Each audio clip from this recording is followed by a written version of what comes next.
Hi, everybody. This is Marlene with Eerie News, and today is a great day for weird stuff, like every day.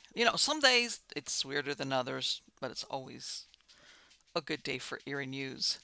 So, we're going to start off with a peek at how sometimes weird is in your face and you just don't see it for what it is. Okay, first story out of Stranger Than Fiction Stories is titled Dark and Perverse.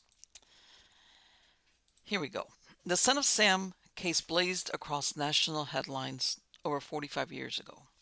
At first glance, it appears to be the story of a crazed man who murdered strangers for 1 year in different parts of New York. However, there was something much darker and perverse at the heart of who committed the murders and what motivated them. Between July 1976 and July 1977, 6 people were shot to death and 7 others were wounded in New York City, and it all appeared to be random. The city, which had been held in terror, breathed a sigh of relief when a 25-year-old Jewish man, a resident of Yonkers, was arrested. It was easy to believe that he was crazy when he claimed his neighbor's black Labrador named Harvey was possessed by an ancient demon who instructed him to carry out the killings. 15 years after his arrest, David Berkowitz, dubbed the Son of Sam by the press, was interviewed by journalist Maury Terry, who had been investigating the case from the first murder, and wrote a book by the time of the interview titled The Ultimate Evil Investigation of America's Most Dangerous Satanic Cult. In 1997, when Berkowitz, who was serving multiple life sentences, sat down with Terry to talk about the killings, he'd found Jesus and called himself the Son of Hope. Perhaps because he knew he could never be paroled, or perhaps because he truly had become a Christian, he didn't deny he killed innocent people, and he got what he deserved. However, one thing that he affirmed was that he did not act alone, and the murders were not random. On the contrary, they were carried out by a highly organized satanic cult whose aim was ritual human sacrifices. Terry's book agreed with Berkowitz's claim that he had belonged to an occult network and that they had committed some of the murders. Despite the many verifications that Terry had found while researching the book, he wanted to hear directly from Berkowitz that he was correct. One of the theories he posited was that the murder of Stacy Moskowitz in 1977 was filmed by someone hiding in a van. This alone, if true, would discount the story carried forward by the newspapers and the police department that the Son of Sam was just one man. Was the filming of Moskowitz's murder also circulated as snuff material in underground circles? Terry asked Berkowitz about the van and he answered, quote, Berkowitz, there was some filming going on. Somebody wanted to film it for somebody else or whatever. Terry, are you stating to me then that they made a snuff film from that van of the shooting of Stacy Moskowitz and Robert Volante? Berkowitz, maybe that's what you can call it. Terry, was this the cult group itself that was responsible for the Son of Sam murders, or was there something else that went on? Berkowitz, there was another group, a more elite group, hidden into it and woven into it, you know. End quote. I'm sorry, not end quote. It keeps going. Terry, what other kinds of crime did they commit? Well, heavy drug trafficking and other things involving children. Terry, involving children. What do you mean? What kind of business were they in? You're telling me the process was producing child pornography? Is that what you're saying? And providing children? End quote. Berkowitz clarified he belonged to a coven called the Children, aka 22 Disciples of Hell, which was infiltrated by an elite group that pushed them into the dark side. Prior to Berkowitz's arrest, the police produced a sketch based on witness descriptions of what appeared to be different persons. In an interview, Berkowitz confirmed that the suspect on the top right was actually a high-level woman who came from out of town to take part in the ritual killings. Many of them closely resembled other members of his coven. Based on his research, Terry believed the group might have been the Process Church of Final Judgment. The cult was founded in 1963 by born Robert Moore in 1935, and Mary Ann McLean Moore de Grimston de Payer in England after they split from the Church of Scientology. They reinvented themselves and adopted the surname of de Grimston. The pair opened Satan's Cavern, an all-night coffee shop that was visited by film and music celebrities. They fled from England and spent time in Mexico and the Bahamas. They came to the United States via Mexico in 1968 and became influential and opened chapters in the United States and Canada before going underground during the 1970s. According to Maury Terry, the Process Church was part of a much wider network of secret societies that have existed for centuries. After Terry's last question about activities involving children, the producer stopped the interview. It was undeniable that this group was involved in activities beyond random killings. In the flurry after Berkowitz's arrest, not many wanted to look closely at the sketches made by police based on eyewitness accounts. None of them looked like David Berkowitz, perhaps because the police department would be unable to close the case which they had been criticized for being unable to solve. They ignored the obvious, which was that all the clues surrounding these murders had elements of witchcraft and black magic. Once he was arrested, Berkowitz started to leak out what others suspected, which was that he had not acted alone. However, he had to be careful, because if he ratted out any of the cult members, not only would they kill him, his family would be targeted as well. In 1979, Berkowitz penned a letter to a preacher in California which read, quote, "I really don't know how to begin this letter, but at one time I was a member of an occult group. Being sworn to secrecy or face death, I cannot reveal the name of the group, nor do I wish to. This group contained a mixture of satanic practices which included the teachings of Aleister Crowley and Eliphas Levi. It was, and still is, totally blood-oriented, and I am certain you know just what I mean. The Coven's doctrines are a blend of ancient Druidism, the teachings of the secret order of the Golden Dawn, black magic, and a host of other unlawful and obnoxious practices. As I said, I have no interest in revealing the Coven, especially because I have almost met sudden death on several occasions, once by half an inch, and several others have already perished under mysterious circumstances. These people will stop at nothing, including murder. They have no fear of man-made laws or the Ten Commandments. I think it is imperative that I educate certain people, the people whose job it is to clean up after this coven. Of course, I'm talking about the authorities. Actually, it is my duty as a citizen of this planet to do so, but it would be up to those concerned people to do their own investigating. Knowing the fearlessness and dedication this group possesses, I fear greatly for my family. To break away completely is impossible because of a pact each new member signs in his own blood. Also, each new and carefully screened recruit supplies a picture or pictures of all his or her family members, plus their addresses. These items are used, if necessary, as tools for blackmail, coercion, and eventually physical harm should one attempt to betray the group." End quote. The children the coven Berkowitz belonged to met at night at Untermeyer Park in Yonkers. Here they would perform black masses and offer ritual sacrifices along the old Croton Aqueduct Trail. They would meet at a derelict pump house called the Devil's Cave. It stood in an area near the old columns and the abandoned ruins of the gatehouse. Several animals, mostly German shepherds, were found killed in the park. It remains a mystery what or who else might have been sacrificed here. There are rumors that young boys may have been buried in the park, but no evidence of that has ever been found to back up that claim. The park's main entrance is at 945 North Broadway and sits between North Broadway, formerly Albany Post Road, to its east and Warburton Avenue to the west. The land was originally owned by the Bulmer family. In 1868, Greystone Estate, a 99-room mansion, was built on 33 acres by John Thomas Waring. He also increased the property to 63 acres. In 1876, Mr. Waring suffered a reversal of fortune and was forced to sell the estate. In 1879, Samuel Jones Tilden, one-time governor of New York, bought it for $150,000. He added 46 acres to the property. He lived there until his death in 1886. Then, for the next 10 years, ownership of the property remained in limbo due to a delay in executing his will. In 1899, Samuel Untermeyer bought Greystone Estate. He was the son of German Jewish immigrants and he practiced law in New York By then he was married and had 3 children. From 1900 to 1940, he added 150 acres to the estate. He purchased the Duncragan Mansion, which was adjacent to the acreage, and converted the land to beautiful gardens, based on the same design of those at Hampton Court in England.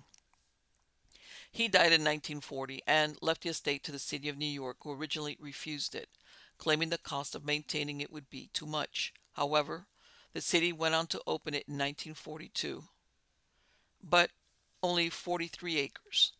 The remaining land was used for St. John's Riverside Hospital. In 1948, the Greystone Manor was razed and the estate became known as the Untermeyer Garden and Park.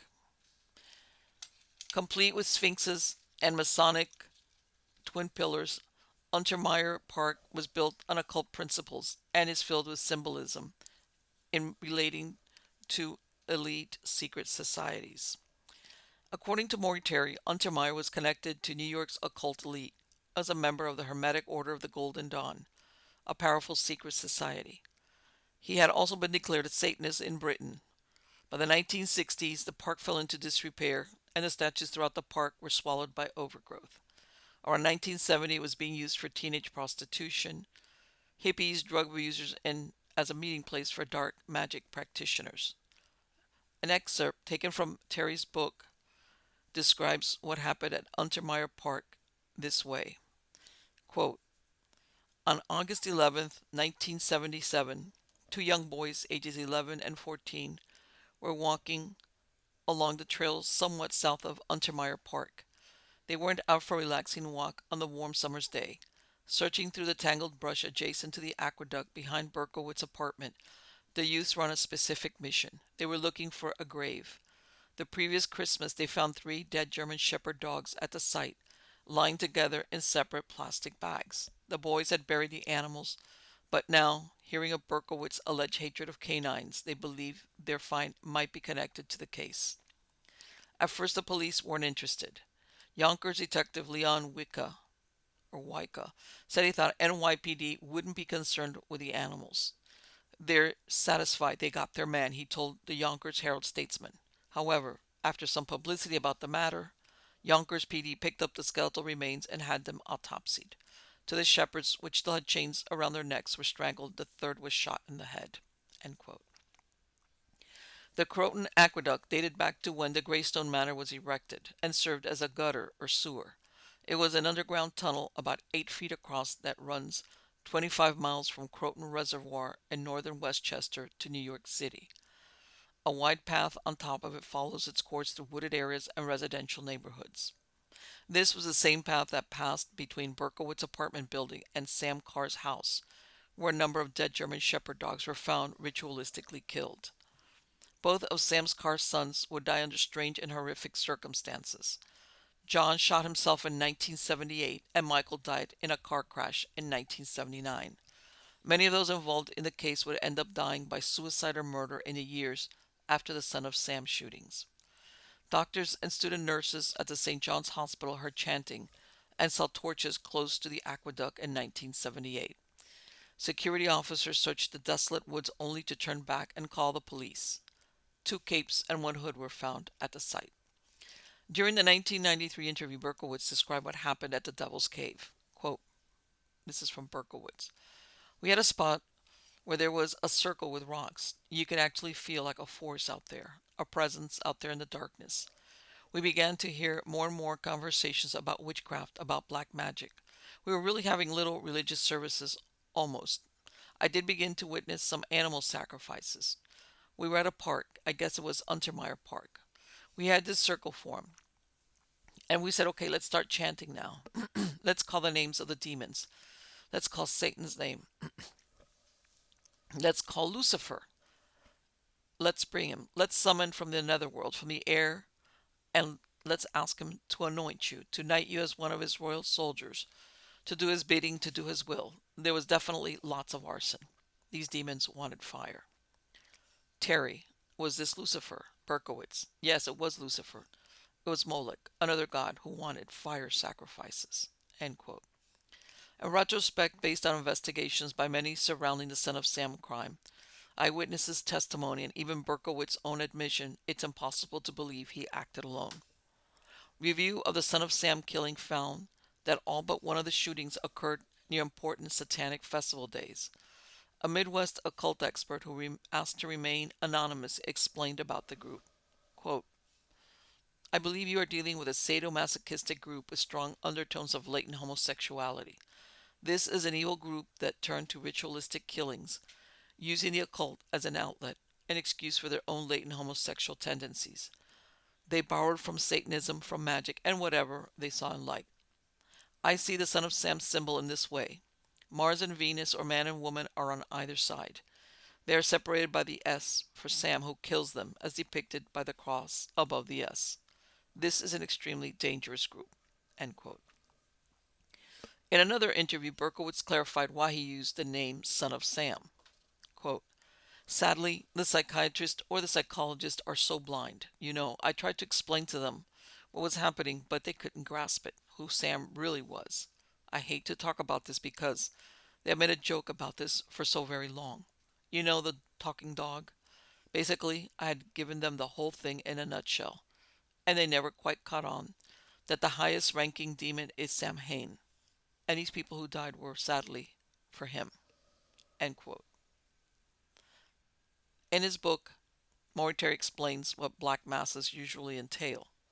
Quote, as mentioned, covens pay homage to Satan just as traditional religions honor God. Accordingly, in defiance of the Catholic Church, the concept of the Black Mass evolved during the Middle Ages. In the Black Mass, satanic prayers were substituted for those contained in the Catholic service. The Lord's Prayer was recited backwards, crosses were inverted, black vestments were worn, chalices and hosts stolen from churches were used in the rituals. Elements such as feces, urine, vomit, and animal blood were also employed. The host was sometimes smeared with feces or vomit, and urine was frequently poured into a chalice and consumed. Animals such as dogs and cats were sacrificed to Satan and their blood drunk in fertility rites or for other purposes. Some covens questing for the ultimate sacrifice offer humans to the devil.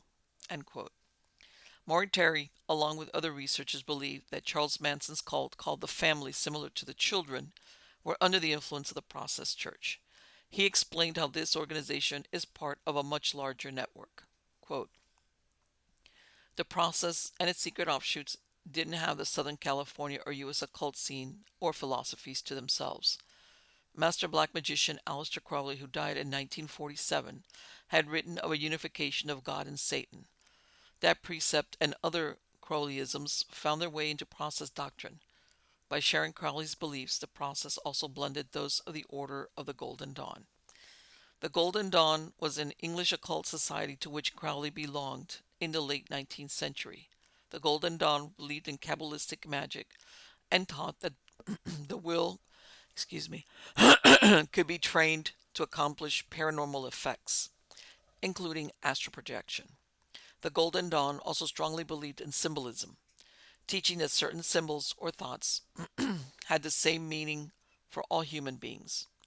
Later, during World War II, Crowley helped establish an OTO lodge in Pasadena, California, and OTO branches subsequently sprouted in a number of U.S. cities, including New York and Houston.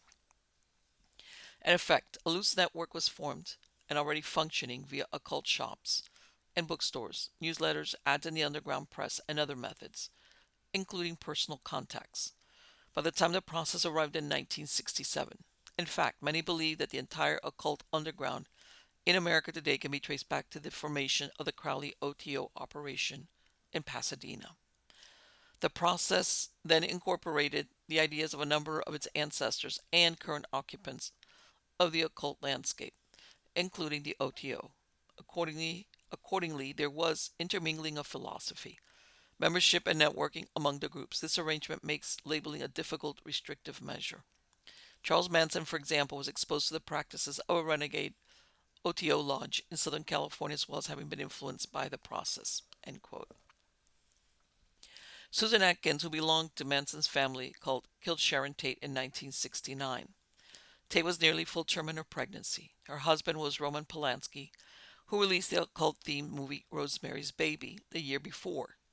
Was it coincidence that the theme of the movie was an ambitious man who sacrifices his young wife to be impregnated by Satan in exchange for fame? In 1977, Polanski was charged with drugging and raping a 13-year-old girl. In 1978, when he learned a judge was not accepting his plea deal where he would only do probation and instead be sent to prison, he fled to Paris. Afterward, other women have accused Polanski of raping them when they were teenagers. Susan Atkins' appearances in court were filmed, and they were always bizarre. In one video, while Charles Manson is being questioned by reporters, she appears to be lip-syncing Manson as if she already knows what he would be saying. Since this was an unplanned interview, there was no way she could know what Manson's answers would be. Was this telepathy or a combination of occultism and MK Ultra ESP? Perhaps several bizarre and dark events that have terrified Americans have the same point of origin. And one could ask why this occult elite group would go through the trouble of not committing these crimes but of making them known. Psychological terrorism or something more alchemical. In the 1993 interview, Berkowitz explained the reason for the killings from an occult perspective. Quote, "At this time we dedicated our lives to Satan's service to be his soldiers, and we had to create an atmosphere that would be conducive to his coming upon the world scene. Our goal was to bring chaos to the city, which tragically we did succeed in bringing the city of New York to its knees and so forth, which was part of the plan." End quote. Occult researcher Michael Hoffman, author of Secret Societies and Psychological Warfare, explains why the media was used to terrorize the populace. Quote, "The Son of Sam murders were a brilliantly orchestrated ritual whose ceremonial aspects were as precise and detailed as the internal workings of a clock. This theater of death began as a ritual for the cult members themselves and ended as a giant magical ceremony for the processing of the entire nation, because in the worldwide broadcast of the Son of Sam murders was also broadcast the magical symbols of the Wicker Man and of Eliphas Levi. This is the alchemical psychodrama for the transformation of humanity. We are processed just by reading or watching the news, associating death and terror, power and potency, with an old demonic symbol by a 19th century adept of black magic, whose illustration of the hermaphroditic demon of the Knights Templar, Baphomet, is perhaps the most widely recognized occult symbol in modern history. Readers of the New York Daily News learned to associate the Wicker King of Wicker with murder and terror. At the thought of King Wicker, millions felt fear. This fear was imprinted on their minds. This is the same control process hundreds of peasants were put through 1,000 years ago while standing in front of a giant wicker effigy, inside of which was caged doomed human sacrifices destined for burning. The only difference is that the peasants knew that their leaders wanted them to fear an occult image. Modern people imbibe occult fear technology, while imagining that there is no such thing. The imprint's impact is doubled when veiled under such ignorance. Those who think ritual has no power to significantly alter behavior have not studied Catholicism closely. One of the most influential liturgical rites in the history of Christendom was the Tridentine Latin Mass. By requiring attendance at the Latin Mass every Sunday on pain of mortal sin, Rome converted most the whole of Europe to Catholicism. The occult cryptocracy has a much more refined inducement for attendance at their Masonic ritual, spectacular optical. Few need to be induced to watch TV or read a sensational mass market picture magazine or newspaper. In fact, we pay to do so. Of course, many serial murderers are nothing more than the work of a single individual acting out a graphic horror movie he saw, or responding to a powerful psychotic impulses for aggression and predation. But many other serial murders involve a cult, protected by the U.S. government and the corporate media with strong ties to the police. These murders are actually intricately choreographed rituals, performed first on a very intimate and secret scale among the initiates themselves in order to program them, then on a grand scale, amplified incalculably by the electronic media. In the end, what we have is a highly symbolic ritual work broadcast to millions of people, a satanic inversion, a black mass, where the pews are filled by the entire nation, and through which humanity is paganized, brutalized, and debased in this, the Negrito phase of the alchemical process. End quote. The aim of the Son of Sam killings were in effect human sacrifices meant to shock the nation and the world at large, as they consumed all the gory details publicized by the media. These mega rituals traumatized the population. Beyond this case, there is a darker, more perverse core where events are orchestrated by psychopaths committing the worst abominations that can scar the human psyche. In 2021, Moriarty's book gained new attention due to the Netflix series Sons of Sam: Descent into Darkness. It presents the large amount of evidence he accumulated, but strangely, in the end, they try to discredit him. Is it because the media is trying to cover for those who call the shots and tell them who to promote and who to smear? Moriarty passed away in 2015. By the way, I did read this book, The Ultimate Evil, and he's excellent. I mean, his research was very, I mean, he provided information as to how he came, who he interviewed, who he met, how he researched it, how he found it. It wasn't like, oh, I just thought of this. It was well researched, a well researched book. Very intriguing. One of the things, though, I'll tell you, and is that you get that when they finally got Berkowitz, and even afterwards, the police department, or because there were several police departments involved in this, because some of them lived here, Yonkers, and it was. But anyway, the powers that be, nobody, and I mean nobody, wanted to look at this crime being committed by a group of people. It was, we got our guy, because remember, they were taking a lot of heat for not capturing somebody. Somebody was just killing randomly young people sitting in cars, wherever. And they did not want to open that can of worms, even if it was glaring that yes, Berkowitz might have committed some of the crimes, but that there were others involved. Nobody wanted to go there. Nobody. And you can't understand why.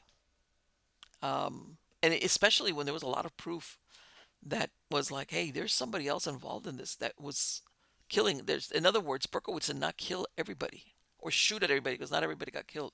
There's somebody else. As a matter of fact, more than one. Nope.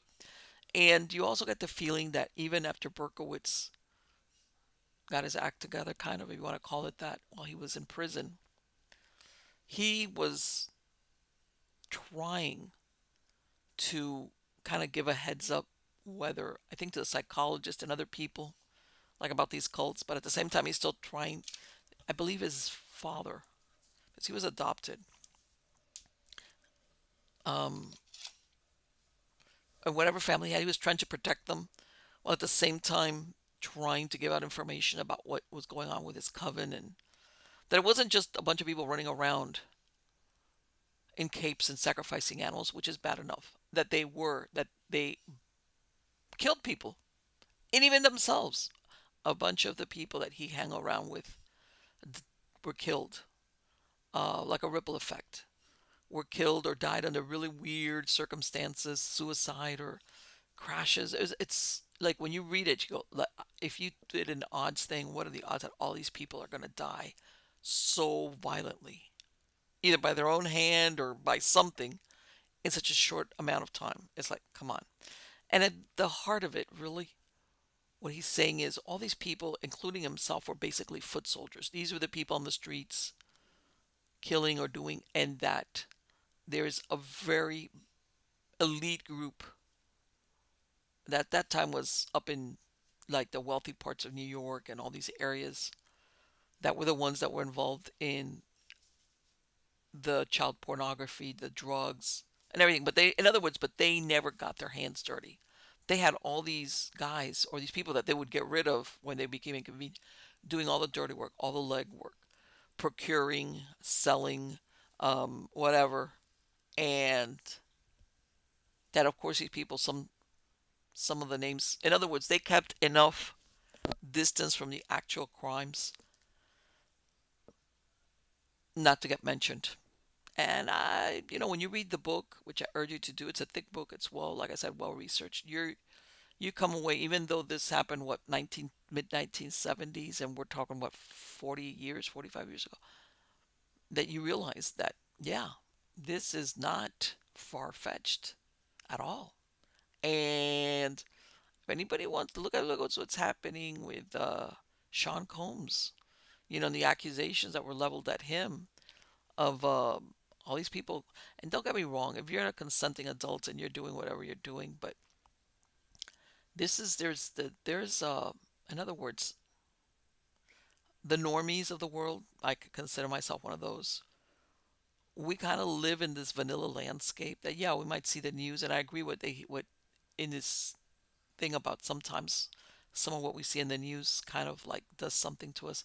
But anyway, we kind of live in this vanilla world where we find it difficult to believe that there's people out there that this is the way they live. That basically they victimize others. And by the way, a lot of these foot soldiers, in other words, when somebody becomes inconvenient, whether it's among them, they just have them killed. They don't think twice about it. So yeah, so much for the magic thing, right? Yeah, the dark magic don't work. What really works is when you send somebody out to actually do the deed. Then that's how it works. It's like, yeah, okay. Yeah, it's a bunch of sociopaths and psychopaths way at the top. But yeah, my point being that even in modern times, you will see some version of what happened then, which is elite groups um, acting in very dark, ritualistic things that a lot of times involves rape, prostitution, coercion. And let me tell you something. That thing about that the Stacy Moskowitz, that it was part of a snuff film. Whoever's going to watch a snuff film, they don't want a make-believe snuff film. They want to see the real thing. All right. And that's what I'm talking about. Anybody that has an appetite for those things, it's like, well, that's a whole different story. But anyway, yeah, if you ever have a chance, if you want to listen to it or read it, it's worth the read. Next story, also out of Stranger Than Fiction stories, is like, all right, now if we're now into like weird deaths, let's stay on that page, shall we? But let's take it back a little bit further. All right, and you'll see what I mean. This is out of Stranger Than Fiction stories, and this is titled "Death Visits the Parsonage." Gertrude Hanna was a 25-year-old choir girl. She was found dead in the cellar of the United Presbyterian Church, very close to her home. She was pregnant, and it was clear she had not died on the narrow cement ledge her body had been left on, or the suicide, or something more sinister. This is April 28, 1922, Hoopeston, Illinois. Gertrude was last seen on March 24th after leaving her parents' home. Her father owned a local mill, and none of her family could believe that on the rainy day she walked out the front door would be the last time they would see her. A month passed with no word from Gertrude. For some strange reason, her family never initiated a search for her. Next door to the Hanna house was the United Presbyterian Church, and next to that was the parsonage, which had stood empty since December. Carpenters had spent 4 days preparing for a new minister. For those of you watching the video version of this, I'm enlarging. This right here is where they lived. This is the church, and this is the parsonage.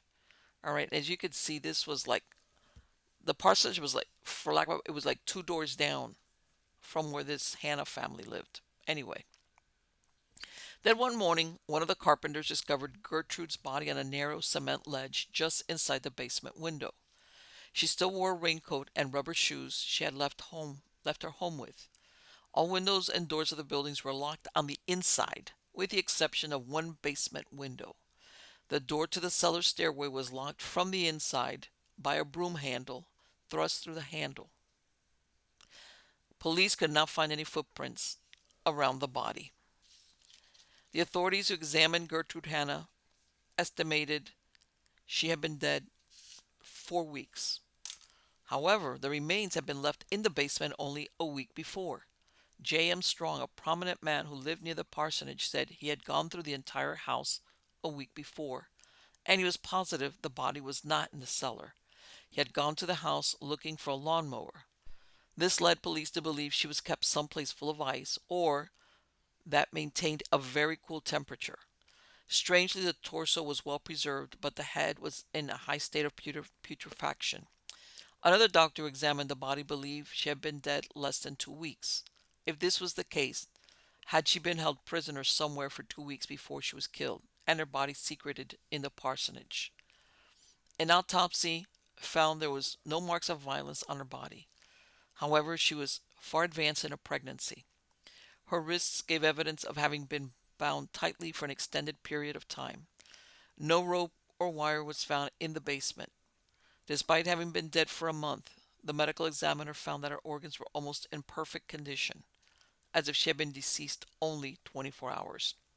Within days of the discovery, her father, W.T. Hanna, said that, quote, owing to his daughter's mental condition, about which the family were very sensitive, they had not asked for assistance in hunting for her, end quote. He specified she had never been suicidal. He went to search for her, however, they had not notified police Gertrude was missing. She had worked in Chicago for 3 years as a student nurse and for Sears Roebuck, but returned home after suffering a nervous breakdown. She had spent time at the Kankakee institution but was discharged as cured. That the Kankakee was the equivalent of the state asylum. Due to the absence of violent marks on the body, the police believe she might have been smothered or chloroformed to death. The police theorized that perhaps the man who impregnated her used chloroform on her to carry out an abortion, since there was evidence on her body that one was attempted, but administered too much and it killed her. Within a day, John Cleveland Wyman, 35, a wealthy farmer and church elder, confessed that he had an intimate relationship with Gertrude Hanna. He denied killing her and said they had met when they attended church together. Then Gertrude left for Chicago. However, it seems that when Wyman was originally romancing Gertrude before she left for Chicago, he was a married man. He had married Mary Janes Nesbitt, who was 23 years older than him in 1916. She died in 1921, the year before Gertrude was killed. When Gertrude returned to Hoopeston, he confessed that he still loved her, but she told him no. She said, "I am no longer worthy of you." She went on to describe her misdeeds in Chicago, that she had been tempted and had fallen. Shortly after this, he became a boarder at her parents' home, and in October they had started an intimate relationship again. He wanted to marry her, but she refused, and they severed relations. He said that when she disappeared, he was visiting his mother in Palestine, Illinois. Eventually, this story would prove to be a solid alibi because, despite being brought in for questioning several times, Wyman was never indicted for the crime. A day later, the Chicago Tribune reported that Gertrude was institutionalized at the Cook County Psychopathic Hospital in 1919. The official remark attached to her file read, quote, "She has ordered a revolver and ammunition to protect her from a man who she believes is following her." She said at the hospital, "I am so unhappy. The folks at home seem to have no confidence in me. I get careless. I steal little things and think nothing of it. I just don't care." When asked why she came to the hospital, she said, "My father don't like my friend, and he don't like my father. I hear so many voices, but I cannot understand." The authorities weren't sure if the friend she referred to was Wyman. On May 1st, authorities questioned Gertrude's parents and her two sisters. The undertaker said that he found particles of flour such as might be found at a grist mill clinging to Gertrude's overshoes. Then the police visited the Ice house, and from there they went to a vacant house near the Hanna home. The investigators were pursuing a theory that Gertrude was taken to the mill for an abortion in order to avoid gossip, but that something had gone wrong. They had stored her body in the Ice house and then transported her body to the parsonage basement. After being questioned by police, her father said, "I'd just as soon have the whole thing dropped. There has been too much gossip and scandal already." By the beginning of May, leads had thinned out, and then police got a new clue. It was in the form of a letter addressed to Hannah's father from a woman named Nora Cloud. It read, "Mr. W.T. Hanna, your daughter probably met some correspondent and has been slain. She wanted a job, and I told her I would try and get her one playing at Blank Music Company. I promised to meet the proprietor there and arrange for a settlement for her playing. They needed girls, and I told them of your daughter. I think if you would call a Philadelphia man and see him that he might confess. Problem with his new lead is that Mrs. Cloud had been released from the Kankakee insane asylum 2 months before. The state attorney decided to discount the letter. The police were still surveilling Wyman as well as two other men. Wyman told authorities Hannah and him had set the date of January 12th for a wedding, but at the same time he disclosed that Gertrude had threatened him. He took it so seriously that he considered going to the police with a complaint. Then Wyman said that after he split with Gertrude, he took up with her sister Grace. However, he never had intentions of getting rid of Gertrude so that he could marry Grace. He said that Mr. Hanna wanted him to marry Gertrude, but he told the old man that he had doubts if the child she was carrying was his. Finally, results of the examination of Gertrude's organs came back, and traces of poison were found, but the name of the murderer still remained elusive. A man from Memphis who claimed he was a psychic detective wanted Vermilion County to employ him. He said he was sure he could tell who murdered Gertrude. They also received letters from other parts of the country demanding the culprit be apprehended or expressing fear for the lives of relatives who lived in Hooperston. Sheriff Knox said, I am not paying any attention to these letters, but they afford me a great deal of amusement and entertainment. Where they are not too long and tiresome, of course, the only information they have is what they have seen in the newspapers, but the latter have been pretty accurate in the descriptions of conditions and the investigation following the finding of the body. So far, there have been no grand jury investigation into the mystery of Gertrude's death, but that changed in June. The state attorney presented evidence that strychnine and arsenic were found in the girl's stomach. The amounts were sufficient to kill 6 persons. 4 druggists from the city testified before the grand jury, and they were asked to bring their poison sale records. There was debate as to whether the preservation of the body could have been caused by the arsenic. The verdict they rendered was, we the jury find that Gertrude Hanna came to her death by causes unknown.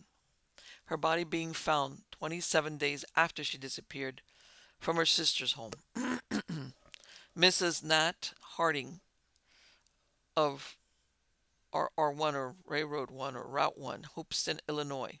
Her body was found in the basement of the United Presbyterian Parsonage in Hoopeston, April 27, 1922. They returned an open verdict. The case remained open and unsolved.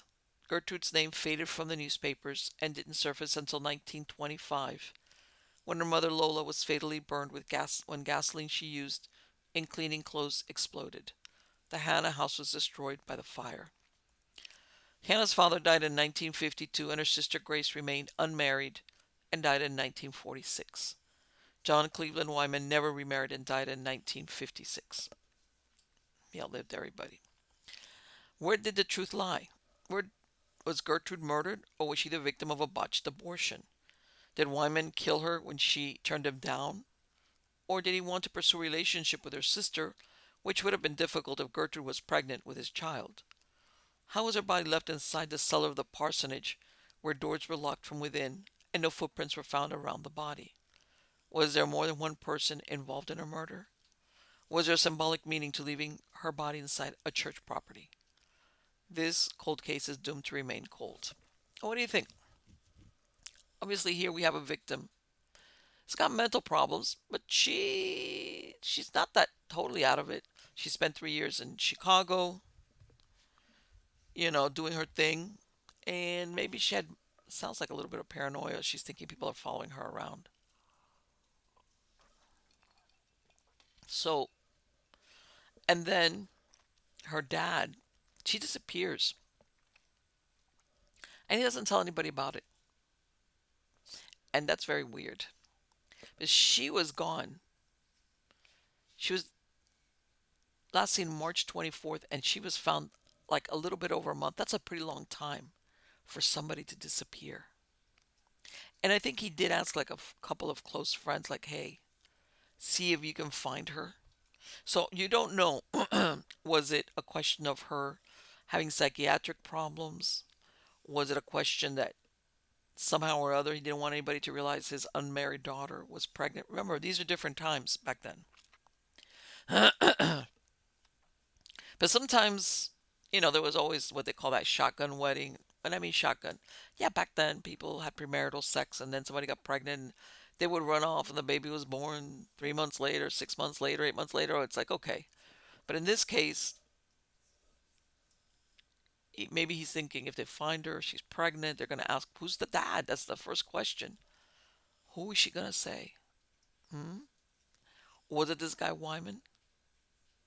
And how does he figure in there? You know, this guy sounds like he wants to marry somebody. He even married a woman that's 23 years older than him after this first initial romance with Gertrude. She goes off to Chicago and he marries a woman that's a lot older than him. She dies, comes back, and he's after Gertrude again. And she's being honest. She's telling him, I've fallen. Yeah, that could be so many things. And I guess, it's very, how's this? It's a little bit confusing because in one moment he's saying no, she's telling me no. Then the other moment he's saying yes, we had a date set to get married.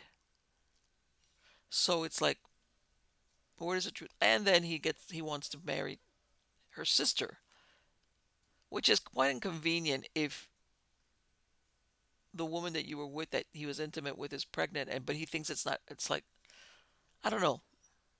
And then again, leaving her in the parson. Where did they keep her for a month? And who put her? Because let's face it, because they're saying the only thing they found open was a basement window. But let's face it, a dead body weighs a lot. It's not an easy thing to maneuver. So it makes you think, okay, whoever put her there, it's like, okay, somebody had to be in on this, like, and more than one person had to be in on this. To bring her into the parsonage, leave her on a cement ledge, lock all the doors. Because I'm thinking, okay, somebody comes into the basement windows, opens up the front door, the back door, whatever. They bring in the body, leave it on the cement ledge. Maybe it was a botched abortion. It was like, oops, oops, she died. And one of them leaves the front door, then goes. But again, that we're there. When it's not a one man operation. Is my point. So who was in on it? Was her dad in on it? Was Wyman in on it, or was there just some guy involved in all of this who his name never came up? And by the way, they mention here that they were looking at Wyman and two other men, and they never say who those two other men were. But for all you know, maybe Gertrude was a little bit crazy and a little promiscuous, and somebody took advantage of that. And remember, here Wyman was the church. He was active in his church. I'm telling you. But again, never. There was never a conclusive. A lot of suspicion to go around. Okay, since we're talking about occult things, well, let's stay on that page, shall we? Okay, this other story is out of Stranger Than Fiction Stories and is titled Not Quite So Divine. Construction of St. John the Divine Cathedral in Harlem, New York commenced with a cornerstone laying ceremony on December 27th, 1892, St. John's Day. Over 1,000 people were in attendance. None attending on that day would believe that 130 years later it would still be incomplete. The church was dedicated to John the Evangelist or John the Apostle, the author of the Gospel of John. His feast day, according to the Catholic Church, Anglican Communion, and the Lutheran calendar, is December 27th, the third day of Christmastide, and it marks midwinter. Back to the 18th century, Freemasons celebrate this feast day to install Grand Masters. This said is traditionally pictured. St. John is traditionally pictured with a snake and an eagle. The eagle stands for his spiritual insight and the ability to see beyond the immediate. He is also pictured holding a chalice with a snake inside. This is based on a legend that John was offered a cup of poisoned wine, which he blessed and converted the poison into a harmless snake. St. John the Divine was designed for the Episcopal Diocese of New York. The structure was built in fits and starts, and despite its unfinished status, is claimed as the world's largest cathedral. Those who were funding the construction, as well as those who designed it, hid Masonic symbols in plain sight. or where the general public would not recognize the meaning behind it. J.P. Morgan and the Grand Master of the Masons of New York featured it on the front page of Masonic World, March 1925. The article stated, quote, "It is particularly fitting that the Masons, who were the principal builders of cathedrals and churches during the greatest cathedral building period, should now have a prominent part in the movement to build America's greatest cathedral. Little need be added to the story of Freemasonry during the cathedral building period. Its monuments are its best history, alike of its genius, its faith, and its symbols." End quote. Freemasonry is a secret society with practices based on ancient mysteries. Their teachings are drawn from Babylonian, Egyptian, Kabbalah, and Gnostic cultures, all who predate the birth of Christ. However, with the advent of the Christian era, they were forced to hide their philosophies to escape persecution by the Church. Freemasons, Rosicrucians, and the Knights Templar have all been accused of devil worship at one time or another in their history. Most of the organizations have a hierarchy, and low-level members may identify as Christians. But once they seek to attain higher degrees, such as in the Freemasons, they are required to study the tenets of the mystery religion. This is when they learn the true meaning of their symbols, which are often spoon-fed to the public via artwork and architecture. They are in abundance in this cathedral. The Portal of Paradise. Scenes of New York being destroyed in a cataclysmic episode decorate the western facade of the cathedral. Brooklyn Bridge collapses, launching vehicles into agitated waters, and other landmarks are being destroyed. The Statue of Liberty sinks into the sea. A scene was added in 1997, showing the collapse of the Twin Towers 4 years before 9/11. Close by are the Chrysler Building and the Citigroup Center.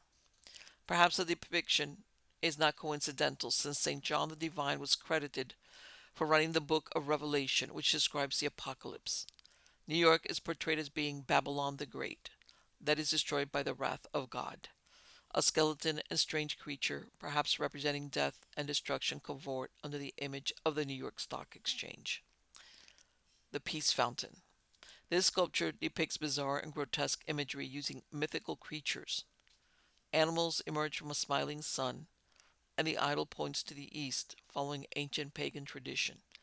A moon faces west. There is a quote from John Lennon that reads, "One day the world will live as one." It was built in 1985 by artist George Wyatt. A crab, Satan's decapitated head, 9 giraffes, and the double helix of DNA sprout beneath the winged archangel Michael. A plaque on it describes it as a triumph of good over evil. But why use symbols that are so hard to interpret as such? The Grand Procession of the Ghouls. An annual event celebrated at the church on Halloween is the Grand Procession of the Ghouls. It's a parade where people dress in costumes of ghosts, demons, and other monsters. They walk around accompanied by macabre organ music. This is indeed a strange procession to be hosted at a Christian house of worship. Many of the figures seem to mock Christian rituals, a hallmark of satanic practices. Before the procession begins, there is a screening of a classic silent horror film. One year was the 1922 film Nosferatu. The Blessing of Animals and Bicycles. Every September, another ritual that takes place at the cathedral is where animals are led inside the church, but white-robed figures to be blessed. An article published in 1996 by the California Forestry Association described the scene, quote, "Goats, horses, and other animals are led to the altar to receive blessings. Camels and elephants walk the aisles as worshippers march to the altar with bowls of compost and worms." End quote. There is an annual blessing of the bicycles, because why not? They don't fart methane, leave a carbon footprint, and will only take you as far as your legs can stand the grind. How far is that? Winter Solstice Celebration. In 1980, saxophonist Paul Winter was invited as an artist in residence at the cathedral. He has celebrated the winter and summer solstice with musical events every year since then. The observance of the solstice predates Christianity, and even in modern times it is a pagan rite. The last one celebrated occurred on June 21st, 2025. It began at 4:30 a.m. According to Paul Winter's website, quote, "The winter solstice is the great turning point of the year. From time immemorial, people of the northern latitudes regarded this coldest and darkest time of the year with mingled foreboding and expectancy. For the longest night of the year was also the uncertain threshold of return towards the year's fullness, when green things would grow again and life would be sustained. People felt a responsibility to participate in regenerative rituals to ensure the sun would wax again. Bonfires and candles, with their imi- imi- imi- imitative magic, oh boy, helped fortify the waning sun and ward off the spirits of darkness. These symbols live in our modern seasonal customs. The candles of Hanukkah and Christmas are kin to the fiery rites of old, which celebrated the miracle of Earth's renewal. End quote. The Temple of Understanding. The cathedral is the headquarters of the Temple of Understanding, founded by Juliet Hollister, which at first blush appears to be an altruistic effort to understand different religions. However, the intent is to cloud traditional religions with neo-paganism and New Age practices. Supporters have been John D. Rockefeller II, the 14th Dalai Lama, Eleanor Roosevelt, UN Secretary General U Thant, International Planned Parenthood, and the Jewish Theological Seminary. G. Houston, born in 1937, co-founder of the Foundation for Mind Research, wrote in her book Trojan Horse about the Temple of Understanding, quote, "The temple's purpose is to facilitate the one world religion through the promoting both the acceptance and the embrace of all religions' belief and rituals. The Temple of Understanding's meditation room was to be known as the Hall of Illumination, where the Illuminati, Masters of Wisdom, or leaders of the Temple of Understanding, will train the public in the new humanistic cult to create a new type of mystic." End quote.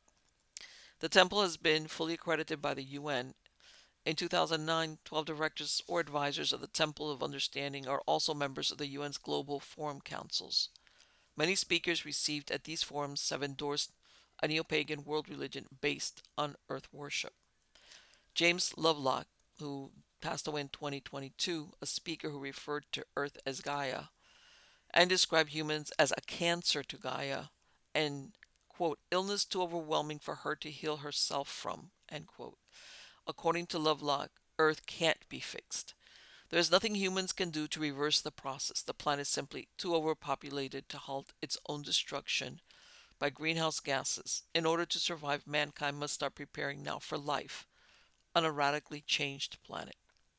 Al Gore has been a guest several times at St. John the Divine. He's been applauded by pagan groups for his books and lectures. In 1996, the Church of All Worlds congratulated Clinton and Gore on their 1996 victory by writing, quote, "We are neo-pagans," implying an eclectic reconstruction of ancient nature religions and combining archetypes of many cultures with other mystic and spiritual disciplines. And our beliefs and values are no different from those you describe as your own. Your book, Earth in Balance, is heralded by our people as a manifesto for all we hold dear. Know that there are 500,000 neo-pagans out here who support you and who voted for you and who will rally to the aid of your policies for the salvation of the earth and the reunification of the great family." End quote. There are unusual monuments like the Georgia Guidestones, which was destroyed by explosives in 2022.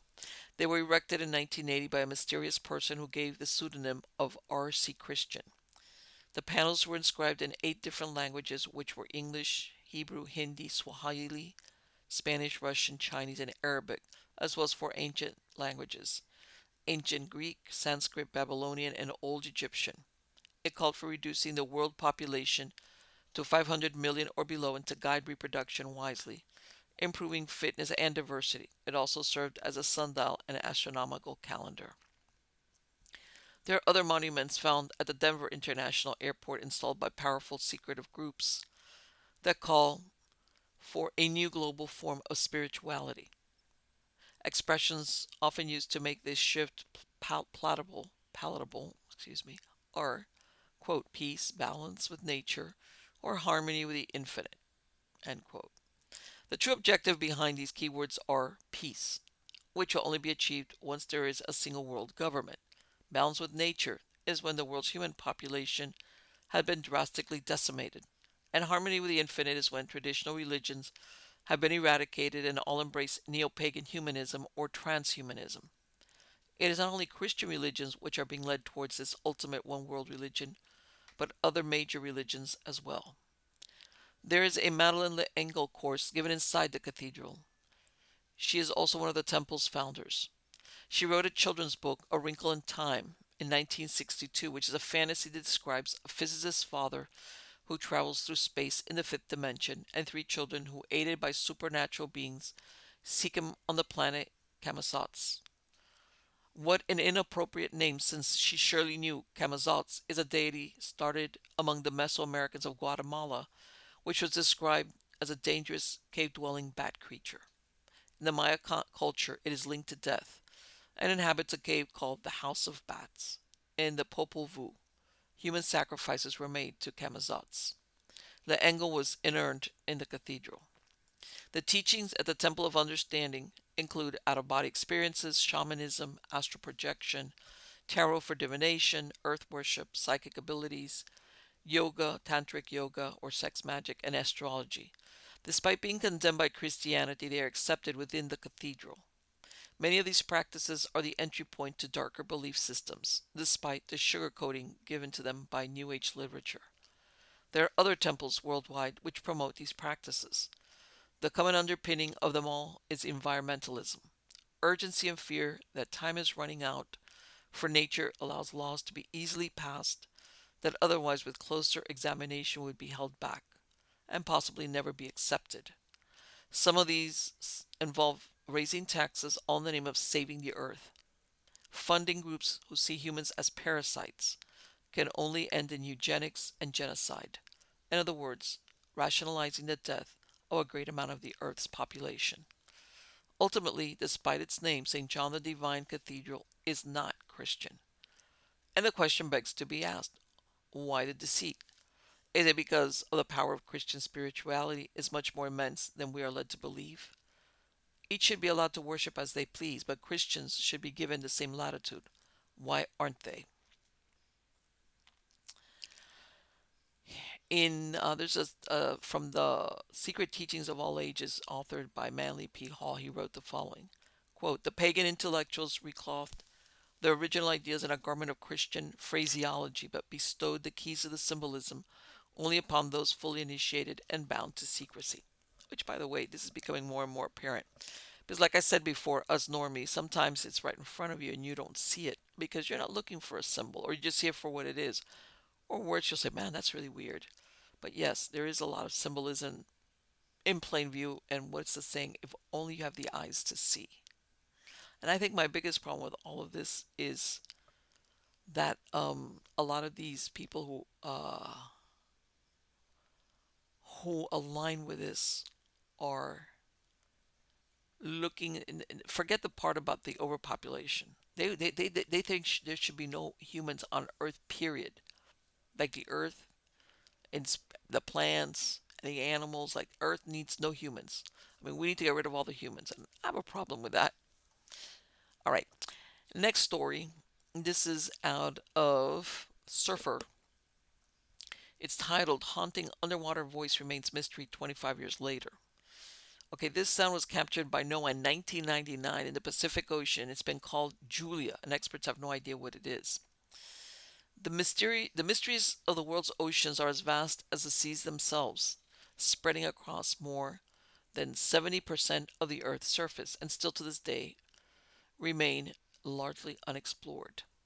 And one unknown occurrence has remained unanswered for 25 years. Back in 1991, the National Oceanic and Atmospheric Administration captured an underwater sound off the Pacific Ocean near the equator, eerily resembling that of a woman. As such, they named the phenomena Julia, and still they've been scratching their heads as to what may have caused the anomalous noise. I'm going to let you hear it in a minute. Of course, unlike conspiracy theorists have their ideas about what the sound may be like. On Reddit, where some users commented and cautioned, quote, "So T-Rex didn't go extinct? He moved into the ocean to escape the heat from the apocalypse and is now a fish? Got it." Or, "This is terrifying. It's why you'll never find my ass out on a cruise ship. No, thank you." Next. What could be causing that? Could it be something similar to the Big Blip or like an underwater eruption? Another one, release the Kraken. In reality, the experts at NOAA do have a pretty distinct idea of what the mysterious sound may be. They believed it was the sound of an iceberg grounding on the seafloor. They said, quote, "This sound was recorded on March 1st, 1999 on the Eastern Equatorial Pacific Autonomous Hydrophone Array. The most likely source of the sound, formerly known as Julia, is a large iceberg that has run aground off Antarctica. Due to the uncertainty of the arrival azimuth, the point of origin could be between Bransfield Straits and Cape Adair with an origin time of 1999, blah, blah, blah. Or just maybe there's more secrets in the ocean depths that we have yet to discover. Listen to this, guys. So, here we go. Here we go. And why aren't you... I don't know why it's not...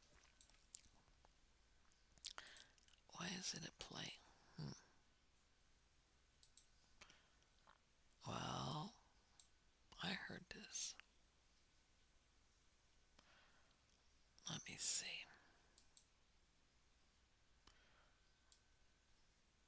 I think I know what it is. Sorry.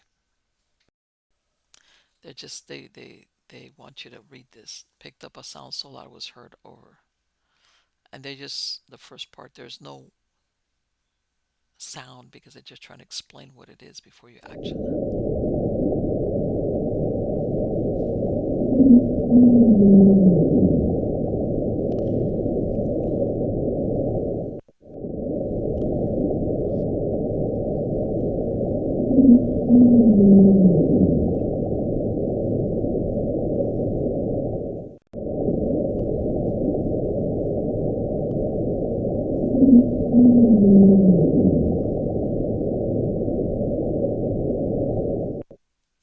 Okay.